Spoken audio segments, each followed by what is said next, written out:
आलोचना के गरेछ तपाईँलाई प्रश्न मेरो आलोचना महासङ्घलाई के गरेछ समुदायमा जाँदाखेरि कुनै कुनै व्यक्तिहरूले अहिले व्यक्तिलाई नकेटाउँ तर उहाँहरूले भन्छ कि नेपाली राष्ट्रिय क्रिस्चियन महासङ्घले काम गरेन बोल्ने मात्रै गरिरहेछ भनेर त भनिराखेको छ। अब के महासङ्घले काम गरेन गर्नुपर्ने के हो त भन्दा महासङ्घले गर्नुपर्ने काम गरेको छ। यो हामीले यति मात्रै कुरा हो कि समुदायलाई बुझाउनुहोस् हामीले सकेका छैनौँ। नेपाली क्रिस्चियन समुदायले राम्रोसित एक दिन बुझ्नेछन्। त्यो सहमति कार्यान्वयन गराउनलाई तपाईँले के भूमिका गर्नुभयो त? तपाईँले यो तपाईँको भूमिका के रहेको थियो भनेर सोध्नुहोस् क्रिस्चियन लिडरहरूलाई। मलाई बोलाउनुहोस्, म कुरा गर्छु उहाँहरूसँग। क्रिस्चियन समुदाय भन्दा केही मान्छे व्यक्तिगत स्वार्थमा उसले भ्रम सिर्जना गर्ने कामहरू गरिरहेको छ। त्यो भ्रम सिर्जना गर्ने कार्यले गर्दाखेरि यो केही अन्यलहरू भएको छ। तर गलत ढङ्गसित राखेको जग चाहिँ गलतै ढङ्गसित अन्त हुन्छ।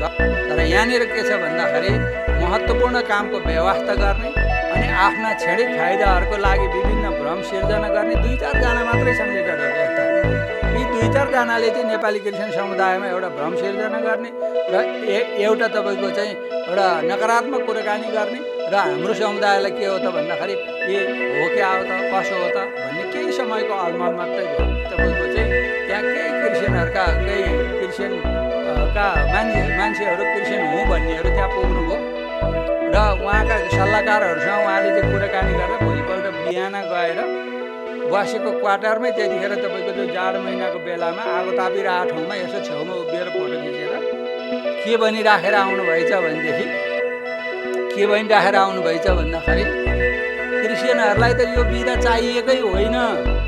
बाइबलमै क्रिस्चियन यो बिदा क्रिसमस भनेर लेखेका छैन।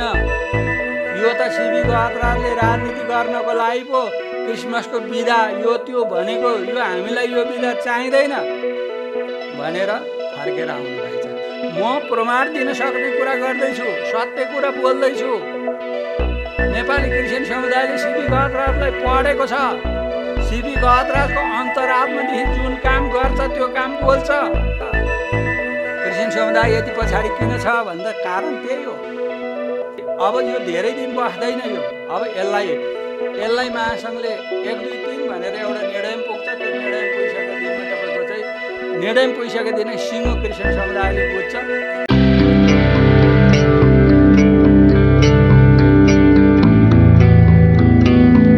आदरणीय दर्शकहरू, जय मसी, नमस्कार छ। आज हामीसँग राष्ट्रिय क्रिस्चियन महासङ्घ नेपालका केन्द्रीय अध्यक्ष सिबी गहतराज हुनुहुन्छ।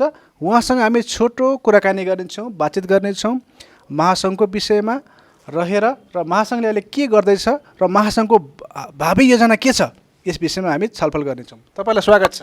धन्यवाद। जय मसी। कस्तो हुनुहुन्छ? ठिकै छु। भर्खरै एउटा बैठक बसेको छ तपाईँहरूको विशेष बैठक, केन्द्रीय बैठक। यस विषयमा केही बताउनु न। राष्ट्रिय क्रिस्चियन महासङ्घ नेपालको विशेष केन्द्रीय समितिको आज हामीले पूर्ण बैठक बस्यौँ र यो बैठकले महत्त्वपूर्ण हामीले 3टा कुराहरूमा निर्णय गरेका छौँ। र नम्बर 1 मा महासङ्घको उपमहासचिव पास्टर धनराज घिमिरेज्यूले दिनुभएको राजीनामा सर्वसहमतिले स्वीकृति गरेका छौँ। दोस्रो नम्बरमा नेपाली क्रिस्चियन समुदायको स्थिति 2021 लाई सम्पन्न गराउनलाई उहाँलाई नै हामीले चाहिँ संयोजकको जिम्मेवारी प्रदान गर्ने गरी निर्णय गरेका छौँ। तेस्रो नम्बरमा यसका कार्यविधिहरू कसरी चाहिँ नेपाली क्रिस्चियन समुदायको अवस्था र स्थितिलाई पारदर्शी रूपले सङ्कलन गर्नको लागि एउटा नीति बनाउने हामीले अधिवक्ता कानुनी सल्लाहकार बुद्ध घिसिङको चाहिँ संयोजकत्वमा चाहिँ एउटा हामीले टिम तयार गरेका छौँ। र अहिले हालै आएर नेपाली क्रिस्चियन समुदायको एक हिसाबले भन्ने हो भनेदेखि यो क्रिस्चियन समुदायको स्वाभिमान र अधिकार सम्पन्न गराउनको लागि राष्ट्रिय क्रिस्चियन महासङ्घले एउटा प्रष्ट दर्शन, प्रष्ट एउटा लक्ष्यका साथ हामीले 11 बुँदे घोषणापत्र गरेर हामी अगाडि बढेको अवस्थामा अब हामीले यसलाई कसरी कार्यान्वयन गराउने र नेपाली क्रिस्चियन समुदायको स्वाभिमानलाई कसरी चाहिँ स्थापित गर्ने, अधिकारलाई कसरी सुनिश्चित गर्ने भन्ने विषयमा आज समीक्षाहरू भयो। सहअध्यक्षहरू अनि सचिव, केन्द्रीय पदाधिकारीहरू, विभागीय प्रमुखहरूले चाहिँ आफ्नो धारणा राख्ने कामहरू भयो र हामीले चाहिँ यो 3टा निर्णय गरेर आजको बैठकलाई हामीले सम्पन्न गरेका छौँ। तपाईँले कति बेलामा चाहिँ अब क्रिस्चियन समुदायमा केही घटना परिघटना हुँदाखेरि कुनै त्यस्ता कुरा आउँदाखेरि तपाईँको चाहिँ अभिव्यक्ति चाहिँ महत्त्वपूर्ण हुन्थ्यो र भइ पनि रहेको छ।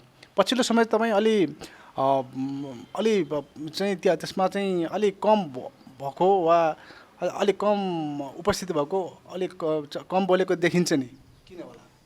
पहिला कुरो त के हो भन्नुहुन्छ भन्दा नेपाली क्रिस्चियन समुदायको हामीले समग्र रूपले बाहिर जसरी हामीले क्रिस्चियन समुदाय भनेर एउटा चाहिँ ठुलो एउटा भेगमा शब्द वर्ड चलाउँछौँ, वास्तविक क्रिस्चियन समुदायको धरातल त्यसरी देखिँदैन।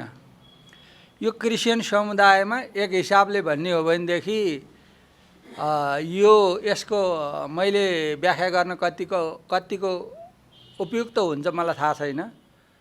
क्रिस्चियन समुदायमा बाइबलमा भनेको छ नि, जस्तो चाहिँ दर्शन बिनाको अगुवा गतिको पतन भनेर बाइबलमा चाहिँ लेखेको छ। आज क्रिस्चियन समुदायको अधिकारलाई लिएर विभिन्न मान्छेहरूले यसलाई चाहिँ एउटा बिजनेसको रूपमा प्रयोग गरिरहेका छन्। र तपाईँलाई मैले उदाहरणको लागि मैले के भन्न खोजेँ भन्दा कुनै पनि एउटा घटना घट्छ, त्यो घटनाको ग्राउन्डमा राष्ट्रिय क्रिस्चियन महासङ्घले काम गर्छ। राष्ट्रिय क्रिस्चियन महासङ्घ नेपाल यसैको लागि जन्मिया हो र यहाँ केही 2-4 जना व्यक्तिहरूले के गर्छन् भन्दाखेरि त्यो घटनालाई चाहिँ त्यसलाई चाहिँ एकदमै एउटा के भन्छ घुमाई फिराई यो घटना हामीले लडेका छौँ, हामीले गरेका छौँ भन्ने विभिन्न पैसा असुल्ने यो क्रिस्चियन समुदायभित्र धेरै विकृतिहरू बढ्यो र क्रिस्चियन समुदायको अवस्थालाई राम्रोसित अध्ययनै नगरेका मान्छेहरू एउटा क्रिस्चियन समुदायको चाहिँ सिम्पेथेटिक पाउँछु कि भनेर विभिन्न एउटा चाहिँ हचुवाको भरमा अगाडि आएको पनि देखियो। र त्यति मात्रै नभएर क्रिस्चियन समुदायलाई यति लाख क्रिस्चियनहरू छन्, उति लाख क्रिस्चियनहरू छन् भनेर पार्टीहरू कहाँ चाहिँ क्रिस्चियन समुदायको चाहिँ सङ्ख्या बिक्री गर्नलाई तपाईँको चाहिँ हाम्रा केही क्रिस्चियन भनाउँदा लिडरहरू पुगेका छन्। यी हामीले राष्ट्रिय क्रिस्चियन महासङ्घ के को निम्ति हो भन्दा राष्ट्रिय क्रिस्चियन महासङ्घ नेपाल नेपाली क्रिस्चियन समुदायलाई नीतिगत व्यवस्था गरेर हामी अधिकार सम्पन्न बनाउँछौँ। अधिकार सम्पन्न बनाएपछि स्वाभिमान हामी स्थापित गराउँछौँ र समाधि स्थलको व्यवस्था हामी चाहिँ नीतिगत व्यवस्था गराउँछौँ भनेर राष्ट्रिय क्रिस्चियन महासङ्घ नेपालको नेपाल सरकारसँग 3 बुँदे र 6 बुँदे सहमति भइरहेको अवस्था छ। र अहिले धेरै नबोल्नुको तपाईँको प्रश्न छ के हो भन्दा अब हामी बोलेर होइन गरेर समुदायलाई चाहिँ यसको औचित्य पुष्टि गराउन हामी चाहन्छौँ र यसका आन्तरिक रूपमा हाम्रो व्यापक तयारीहरू भएका छन्, छलफलहरू भएका छन्, अध्ययनहरू भएका छन् र योजनाहरू भएका छन् र त्यसैको फलस्वरूप नै आजको बैठकको एउटा निर्णयलाई पनि तपाईँले लिन सक्नुहुन्छ। आज हामीले नयाँ एउटा चाहिँ उचाइमा उठेर निर्णय गरेका छौँ र यसले स्वदेश तथा विदेशमा रहेका नेपाली भाषी चर्चहरूलाई अवश्य पनि एउटा चाहिँ उत्साह पुर्याउँछ। र अब नेपाली क्रिस्चियन समुदायमा हेर्नुभयो भने तपाईँले अहिले विभिन्न मान्छेहरूले बोलेको सुन्नुहुन्छ, आफूले बोलेको आफै नबुझ्ने गरी बोलिरहेछन्। यहाँ म को हुँ भन्ने आफैले बुझेका छैनन् अनि कुरा गरेका छ के भन्दा म फलानो तिलानो यसो उसो। यहाँ तपाईँको चाहिँ कतिले तपाईँको चाहिँ एउटा राजनीतिक व्यवसाय बनाएछन्, कतिले तपाईँको चाहिँ समुदायको एउटा घटनाहरूलाई लिएर आफ्नो एउटा चाहिँ स्रोत बनाएका छन्। राष्ट्रिय क्रिस्चियन महासङ्घ नेपाल प्रष्ट क्लियर एकदम हामी एकदम प्रष्ट रूपले के गरिरहेछौँ भन्दा अब नेपाली क्रिस्चियन समुदायको अधिकारलाई सुनिश्चित गर्न चाहे जुनसुकै जहाँसुकै जसले जे भने पनि 3 बुँदे र 6 बुँदे कार्यान्वयन सहमति भएपछि मात्रै नीतिगत व्यवस्था हुन्छ। कस्तो खालको गुठीको चाहिँ संरचना हामीले निर्माण गर्ने, कसरी नेपाली क्रिस्चियन समुदायको अधिकारलाई चाहिँ सुनिश्चित गर्ने भन्ने विषयमा हाम्रो चाहिँ धेरै छलफल, धेरै बहस, स्वदेश विदेशमा धेरैवटा जुम मिटिङ भएको छ। अहिले त हाम्रो संसारका धेरैवटा देशहरूमा चाहिँ सद्भावदूतहरू हामीले नियुक्ति गरिसकेका छौँ। महादेशीय प्रमुखहरूसँग चाहिँ मिटिङहरू हाम्रो भइरहेको छ। त्यसले गर्दाखेरि मिडियामा बोल्ने काम कम गरेर हाम्रो यो गाउँघरमा चलन के छ भने नि, ओखलीमा घटाउने तौलीमा बढाउने भन्छ क्या। तौली के भन्छ त्यसलाई, तौलीमा बढाउने। किन भन्दाखेरि ओखलीमा धेरै कुटेको चामल चाहिँ भात पकाउँदाखेरि तौलीमा चाहिँ बढ्छ अरे क्या। ओखलीमा कुट्दाखेरि चाहिँ त्यो अलिकति चामल चाहिँ बढी घटेको खिएको अलि सानो भए जस्तो त देखिन्छ, तर पनि त्यसको गुणस्तर कहाँनिर गएर थाहा हुन्छ भन्दाखेरि त्यसको उपलब्धि चाहिँ पकाउने बेलामा तौलीमा गएपछि त्यसको थाहा हुन्छ। त्यसले गर्दाखेरि राष्ट्रिय क्रिस्चियन महासङ्घले देखाउनको निम्ति नभएर हामीले एउटा तपाईँको चाहिँ त्यो एउटा उपलब्धिमूलक कामहरू गर्नको लागि हामी अध्ययन गरिरहेको छौँ। त्यसले गर्दाखेरि क्रिस्चियन समुदायलाई पनि महसुस होस् महासङ्घको उद्देश्य के रहेछ, क्रिस्चियन समुदायको लागि महासङ्घले खोजेको के रहेछ भन्ने कुरा हामीले चाहिँ बुझाउनको लागि यसका आन्तरिक तयारीहरू हामीले गरिरहेका छौँ। जस्तै तपाईँले आन्तरिक रूपमा हामीले काम गरिराखेको छु भन्नुभएको छ र अन्य केही व्यक्तिहरूलाई आलोचना पनि तपाईँले गर्नुभयो र फेरि राष्ट्रिय क्रिस्चियन महासङ्घलाई पनि नेपाली क्रिस्चियन इसाई के अरे नेपाली इसाई समुदायले आलोचना त गरिराखेको छ नि त। आलोचना के गरेको छ तपाईँलाई प्रश्न मेरो, आलोचना महासङ्घलाई के गरेको छ? महासङ्घलाई अब तपाईँको चाहिँ समुदायमा जाँदाखेरि कुनै व्यक्तिहरूले, अहिले व्यक्तिलाई नकिटाउँ, तर उहाँहरूले भन्छ कि नेपाली राष्ट्रिय क्रिस्चियन महासङ्घले काम गरेन, बोल्ने मात्रै गरिरहेछ भनेर त भनिराखेको छ नि पहिलेदेखि। हो, मैले यसको जवाब अघिकै कुरा सबै राम्रोसित सुन्नुभयो भने यसको जवाब बुझिसक्नुभयो, तपाईँले थाहा पाइसक्नुभयो। कुरा के हो भन्दाखेरि राष्ट्रिय क्रिस्चियन महासङ्घले नेपाली क्रिस्चियन समुदायको लागि ऐतिहासिक काम गरेको छ। म नम्बर 1, 2, 3 गरी भन्न सक्छु। नेपाली क्रिस्चियन समुदायको चाहिँ आवश्यकता के हो भनेर पहिलो काम त हामीले नयाँ संविधानमा क्रिस्चियन सुझाव समिति छँदाखेरि त्यतिखेर पनि म महासचिव थिएँ, हामीले त्यसका समस्याहरू पत्ता लगायौँ। त्यो पत्ता लगाइसकेपछि त्यसलाई चाहिँ कार्यान्वयन गर्नको लागि नेपाल सरकारसँग हामीले चाहिँ 3 बुँदा र 6 बुँदा सहमति गरेका छौँ।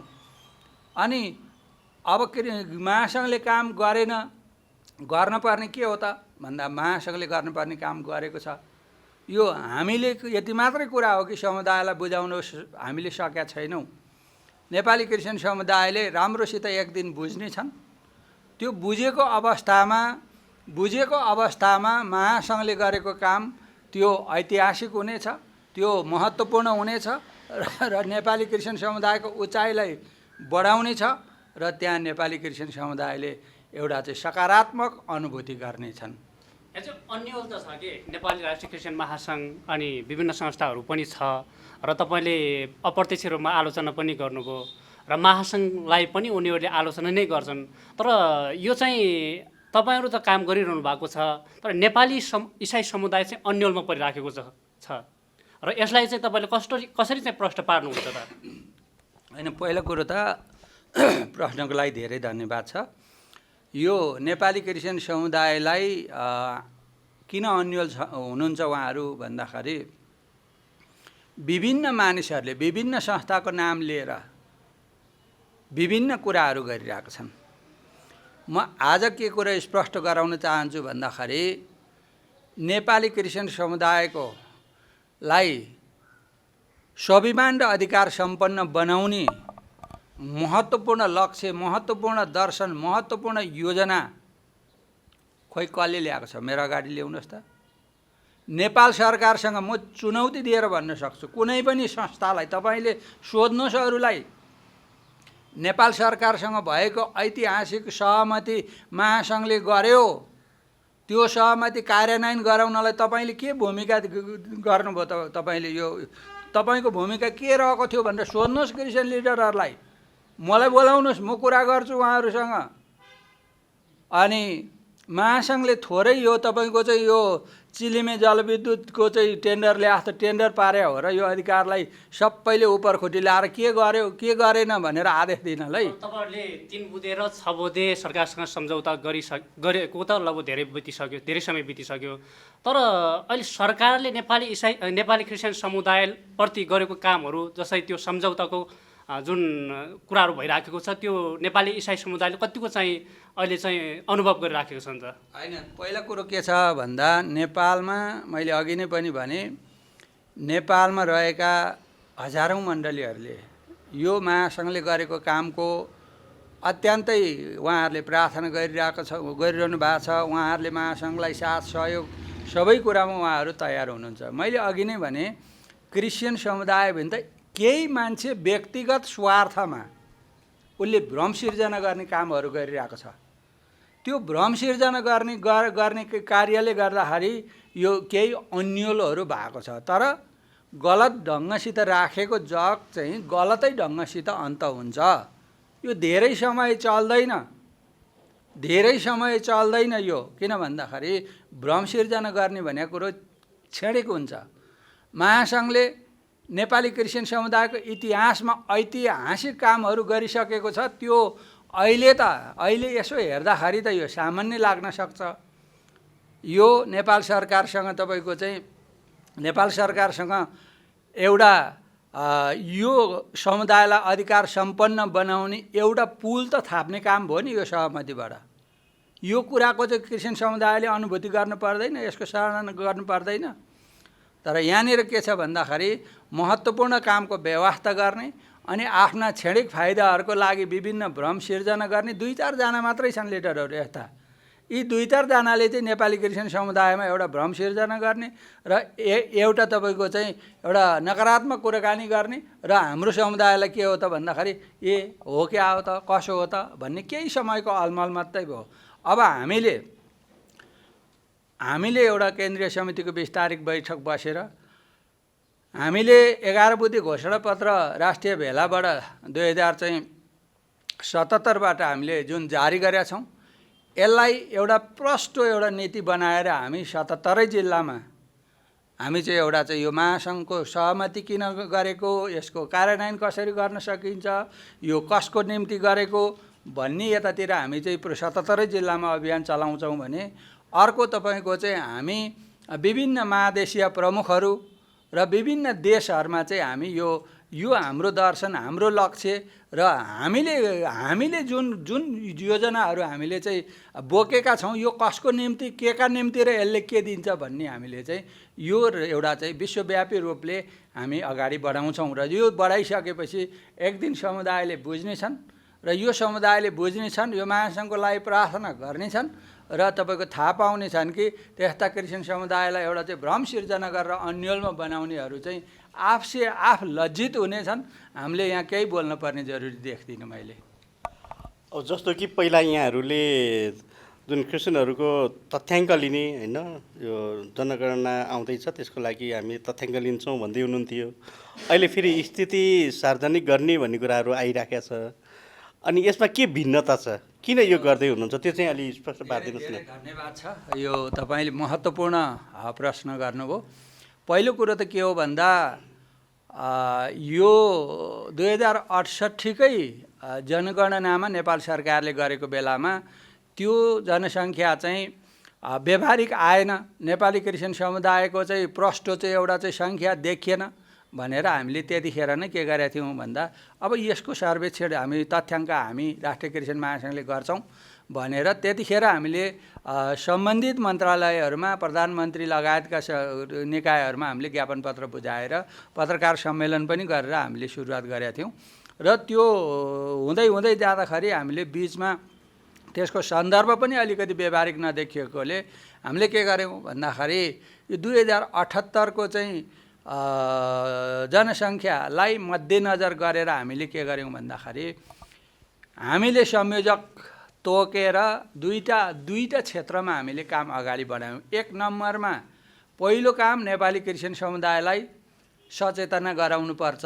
म क्रिस्चियन हुँ, म क्रिस्चियन नागरिक हो र मैले चाहिँ क्रिस्चियन हुँ भनेर चाहिँ त्यो तथ्याङ्कमा चाहिँ नाम लेखाउनुपर्छ भनेर एउटा सचेतना अभियान हामीले देशभरि गर्ने अभियान चलायौँ र चलाउँदैछौँ र त्यसको लागि नेपाल सरकारको तथ्याङ्क विभागसँग हामीले गएर औपचारिक रूपमा नै उहाँहरूसँग चाहिँ सहकार्य गर्ने हामीले घोषणा गऱ्यौँ र हामीले देशव्यापी रूपमा कार्य अगाडि बढायौँ।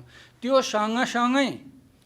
सँगसँगै हामीले अर्को के गऱ्यौँ भन्दाखेरि क्रिस्चियन समुदायको तथ्याङ्कलाई राष्ट्रिय क्रिस्चियन महासङ्घ नेपालले गर्ने भनेर हामीले केही अभ्यासहरू गऱ्यौँ, केही अध्ययनहरू पनि गऱ्यौँ हामीले र केही परामर्शहरू पनि गऱ्यौँ, नेपाल सरकारसँग पनि गऱ्यौँ, सम्बन्धित विज्ञहरूसँग पनि गऱ्यौँ र हामीले स्थानीय लेभलको पास्टर अगुवाहरूसँग पनि हामीले गऱ्यौँ र यो तथ्याङ्क सङ्कलनको एउटा राज्यले गर्दछ र यो तथ्याङ्क सङ्कलन गर्न राज्यले गरेको तथ्याङ्क सङ्कलनलाई चाहिँ हाम्रो पहिलो काम चाहिँ के हो त भन्दा हामीले नेपालमा भएका सबै क्रिस्चियनहरूलाई चाहिँ म क्रिस्चियन नागरिक हो है भन्ने मानसिक रूपमा तयार गर्ने र सचेत गराउने पहिलो काम।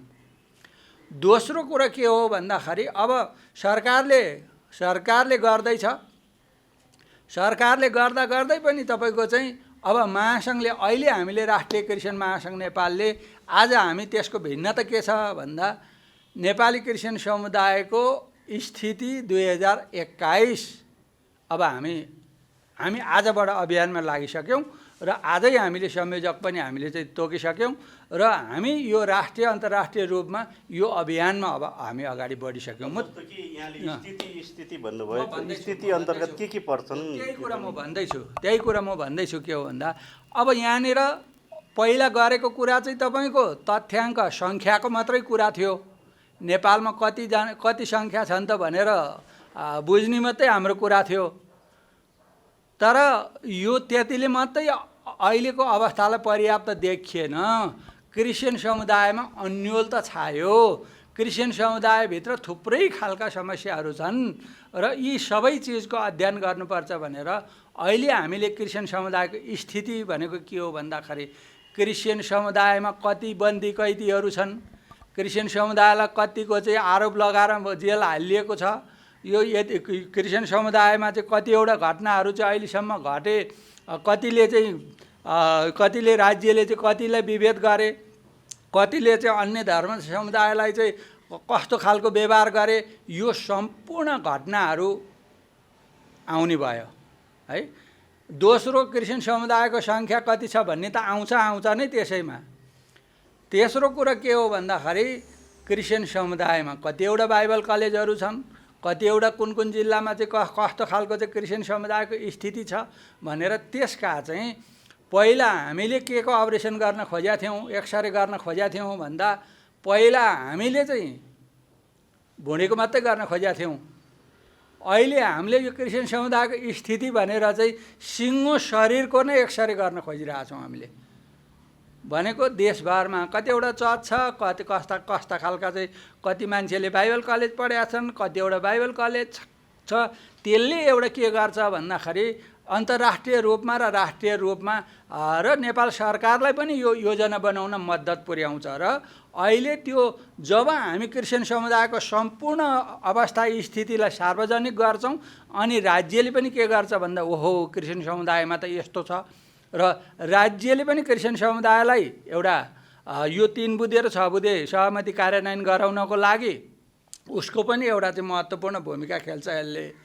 अर्को कुरा चाहिँ के हो भन्दा अन्तर्राष्ट्रिय रूपको मानवाधिकार सङ्घ संस्थाहरूले पनि त कुन प्रकृतिको घटना चाहिँ कसरी घट्दो रहेछ, कुन ठाउँमा के रहेछन्, हामी त्यसका सबै चित्रणहरू गर्छौँ। त्यो भइसकेपछि यो र त्यो भने त तपाईँको के हो भन्दा त्यो एउटा आकाश र पाताल जस्तो फरक चिज भयो र अहिले हामीले गर्ने भने चाहिँ नेपालमा रहेका सम्पूर्ण क्रिस्चियन समुदायको अवस्था र स्थिति, स्वदेश विदेशमा रहेका नेपाली क्रिस्चियन समुदायको स्थितिका सम्पूर्ण चित्रणै राष्ट्रिय क्रिस्चियन महासङ्घले गर्ने भएको हुँदा यो नेपाली क्रिस्चियन समुदायको स्थिति 2021 भनिएको हो। क्रिस्चियन समुदायभित्र विभिन्न सम्प्रदायहरू छन्, तिनीहरू पनि के कस्तो छ भन्ने कुरा पनि ल्याउनुहुन्छ कि ल्याउनुहुन्न? होइन, यो त सबै आउँछ। क्रिस्चियन समुदायमा हामी त के गर्छौँ भन्दाखेरि न्याय गर्ने काम हाम्रो होइन, को झुटो को के भन्ने कुरा त्यो कुरा हाम्रो होइन। हामी यो शिक्षामा आधारित रहेका नेपालभित्र चाहिँ यो खालका चाहिँ तपाईँको चाहिँ क्रिस्चियन डिनोमिनेसन संस्थाहरू यो छन् भनेर हामी जसले बाइबल बोकेर हिँड्छ उनीहरूको सबैको नै हामीले चाहिँ एउटा पिक्चर हामीले चाहिँ बाहिर ल्याउँछौँ। यो गर्दै गर्दाखेरि महासङ्घले धेरै गर्यो होइन, तर महासङ्घले चाहिँ यसो गर्न पाए चाहिँ अझै महासङ्घ हुन्थ्यो भन्ने तपाईँलाई कहिले लाग्छ कि लाग्दैन?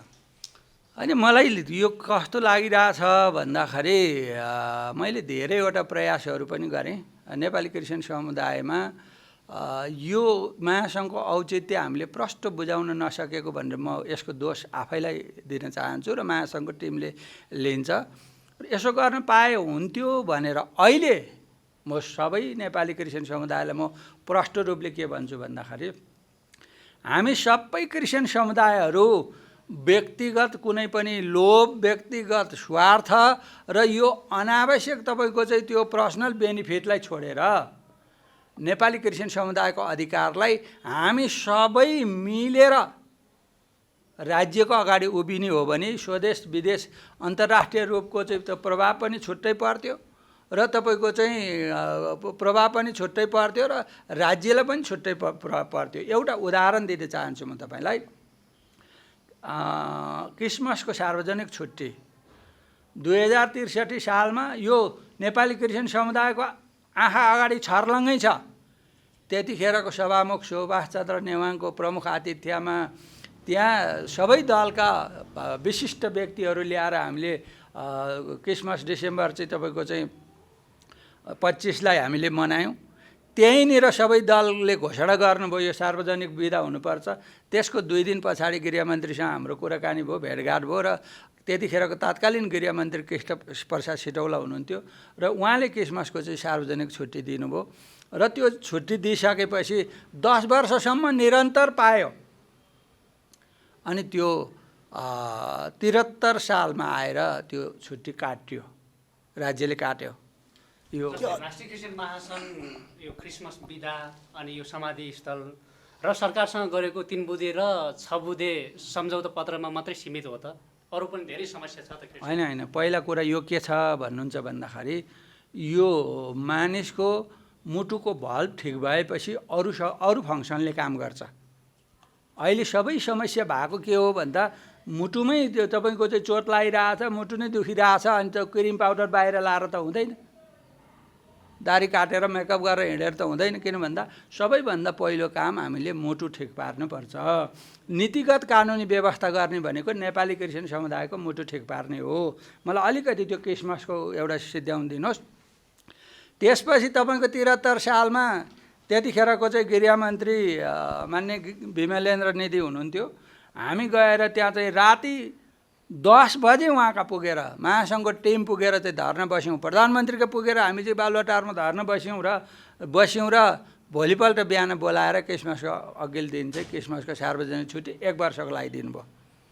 तर तेस्रो वर्ष 74 सालमा आइसकेपछि फेरि रामबहादुर थापा बादल चाहिँ गृहमन्त्री हुनुभयो र महासङ्घको हाम्रो ठुलो टिम 17 जनाको टिम र केही मिडियाका साथीहरू पनि मलाई लाग्छ यहाँ भएमध्येका पनि कोही त्यहाँ सँगै पुग्नु भएको थियो र गएर मैले गृहमन्त्रीसँग महासङ्घको चाहिँ हैसियतमा सिधै भने यो क्रिसमसको बिदा हामीले दिनुपर्छ भनेपछि उहाँले के भन्नुभयो भन्दाखेरि हामीले सिफारिस गरिसकेका छौँ र त्यो गृहमन्त्रीको अध्यक्षतामा शहरी विकास मन्त्रालय र संस्कृति मन्त्रालय 3 जनाको चाहिँ उसले चाडपर्वहरूको चाहिँ पुनरावलोकन समिति बनाएको थियो र त्यसमा चाहिँ राष्ट्रिय क्रिस्चियन महासङ्घको नामै लेखेर त्यहाँ चाहिँ क्रिसमसको सिफारिस गरेको थियो र गृहमन्त्रीले यो हामीले गर्नुपर्छ भनिसकेका छ र यो तपाईँहरूले पाउनुहुन्छ भनेर उहाँले चाहिँ भन्नुभयो। हामी पुगेर फर्किँदा नआउँदैखेरि तपाईँको चाहिँ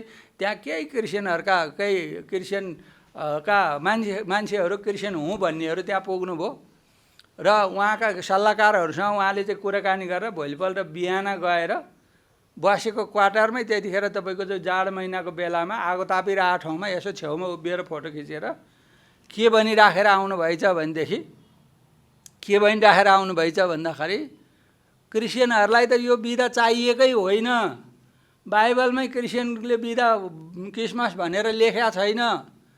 यो त सिबी गहतराजले राजनीति गर्नको लागि पो क्रिसमसको बिदा यो त्यो भनेको, यो हामीलाई यो बिदा चाहिँदैन भनेर फर्केर आउनु भएछ। हेर्नुहोस् है, फर्केर आइसकेपछि तपाईँको चाहिँ मलाई त्यहाँबाट फोन आयो, ल यो मान्छे चिन्नुहुन्छ तपाईँ, तपाईँको मान्छेहरूलाई त बिदा चाहिँदैन अरे त, यो त तपाईँले राजनीति गर्नको लागि पो तपाईँको चाहिँ ऊ गरे अरे, तपाईँले यस्तो यसलाई तपाईँको चाहिँ एउटा प्रोपोगन्ड गरिरहनु भएको छ अरे, तपाईँकै फलानु लिडरले चाहिँ गृहमन्त्रीज्यूसँग भन्नुभयो, ल आउनुहोस् म त उहाँ गृहमन्त्रीज्यूसँग भेटेर कुरा गर्नुहोस् भन्नुभयो।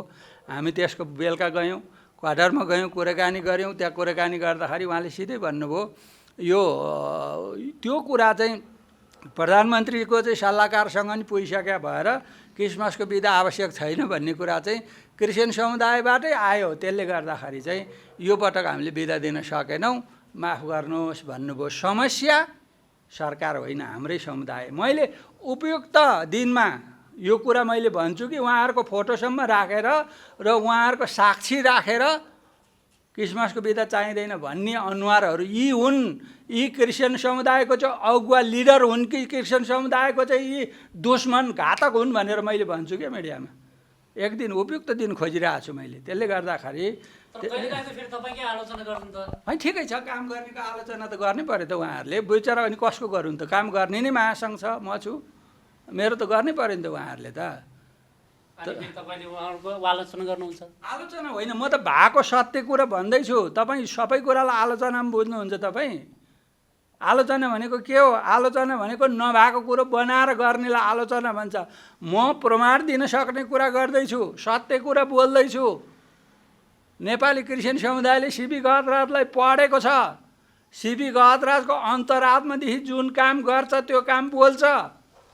सत्य कामको लागि र नेपाली क्रिस्चियन समुदाय सुनिश्चित गर्नको लागि सिबी गहतराज डराउँदैन, त्यो सबैले बुझेको छ यो कुरो। त्यसले गर्दाखेरि सबै कुरा आलोचनामा लिनु हुँदैन। त्यसले गर्दाखेरि तपाईँहरूले कतिको कुरा चाहिँ प्रमाण दिएर गर्ने कुरा आलोचना हुन्छ, यो असम्भव कुरा। अहिले विश्वास थापाले मलाई इन्टरभ्यू लिँदै हुनुहुन्छ भन्यो भने के आलोचना भयो? यो त भएको रियालिटी बताउँदैछु म, प्रमाण दिन सक्ने कुरा। त्यसले गर्दाखेरि आलोचना कसलाई भनिन्छ भन्दा जसले प्रमाण दिन नसकिकन अनावश्यक लान्छना लगाउँछ त्यो आलोचना। म सत्य कुरा भन्दैछु, मैले भनेको कुराको प्रमाण दिन म सक्छु। त्यसले गर्दाखेरि मलाई यसलाई तपाईँको चाहिँ आलोचनाको रूपमा नलिनुहोस् कि तपाईँ वास्तविकताको रूपमा लिनुहोस्। तर वास्तविकता अझै नेपाली इसाई समुदायले बुझ्न सकेको छैन त तपाईँहरूको वास्तविकता। होइन, यो त्यही कुरो बुझ्न नसक्दा त क्रिस्चियन समुदाय यति पछाडि छ त। क्रिस्चियन समुदाय यति पछाडि किन छ भन्दा कारण त्यही हो। एउटा र्याङ छ, एउटा र्याङ ठुलो ग्राउन्डमा छ, उसले वास्तविकता बुझिया छ महासङ्घको। उसलाई के त्योभन्दा माथेबाट अर्को 2-4जनाको एउटा भ्रम छर्ने टिम छ क्या त्यहाँ। महासङ्घले जे गर्यो त्यही महासङ्घको न्युज हेरेर कपी गरेर बोकेर हिँड्छ, त्यहाँ आफ्नो संस्था नाम राखेर क्या। अघिल्लो दिन महासङ्घले निर्णय गर्छ, भोलिपल्ट के हुन्छ भन्दाखेरि उसले त्यो प्रिन्ट गर्छ, अनि त्यहाँ महासङ्घको ठाउँमा आफ्नो नाउँ राख्छ, अनि हामी यो गर्दैछौँ भनेर तपाईँको चाहिँ छातीमा टाँसेर हिँड्छ। अनि त्यो भ्रमलाई तल्लो लेभलको जुन हाम्रा विश्वासी जो साँच्चै ख्रिस्टप्रतिको चाहिँ एउटा भक्त भरोसा गर्ने मानिसहरू हुनुहुन्छ उहाँहरूलाई त अन्यल भएको छ। त्यसले गर्दाखेरि अब यो धेरै दिन बस्दैन। यो अब यसलाई महासङ्घले 1, 2, 3 भनेर एउटा निर्णय पुग्छ। त्यो निर्णय पुगिसकेका दिनमा तपाईँको चाहिँ निर्णय पुगिसकेका दिन सिङ्गो क्रिस्चियन समुदायले बुझ्छ र त्यसपछि तपाईँको चाहिँ हाम्रा क्रिस्चियन समुदायको दुश्मनहरू, क्रिस्चियन समुदायको अधिकारलाई चाहिँ सुनिश्चित हुन नदिनेहरू र यी मान्छेहरू रहेछन्, यिनीहरूको कुरा सुन्नु हुँदैन भन्ने कुरा जब समुदायले बुझ्छ अनि त्यसपछि तपाईँको चाहिँ क्रिस्चियन समुदायको अधिकार सुनिश्चित गर्न सबैजना एक भएर लाग्छन्। अन्तिम प्रश्न पनि सम्भव हुन्छ, लामो भइरहेछ हाम्रो यो अन्तर्वार्ता। हामी क्रिस्चियन समुदायहरू आन्तरिक झमेलामा, आन्तरिक समस्यामा आफ्नै चाहिँ गाँठो पराइमा छौँ। त्यो फुकाउनलाई हामीलाई हम्मे पर्छ सबैजनालाई। हामीले गर्न खोजेको, सबैजनाले गर्न खोजेको राम्रै हो, यो देशको लागि, समुदायको लागि, परमेश्वरको लागि हो।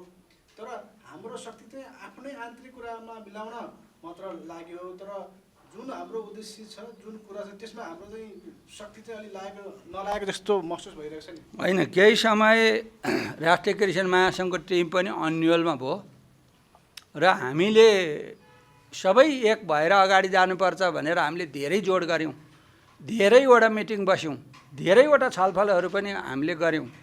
तर यहाँ कहाँनिर समस्या रह्यो भन्दाखेरि जो कृत्रिम क्रिस्चियन समुदायको अधिकारको कुरा गरिरहेछ नि, हामीसँग एउटा कुरा गर्नुहुन्छ, व्यवहारमा अर्कै कुरा गर्नुहुन्छ। त्यसले गर्दाखेरि यो आन्तरिक रुमल्लोमा तपाईँको चाहिँ हामी केही वर्ष अल्मलिएकै हो।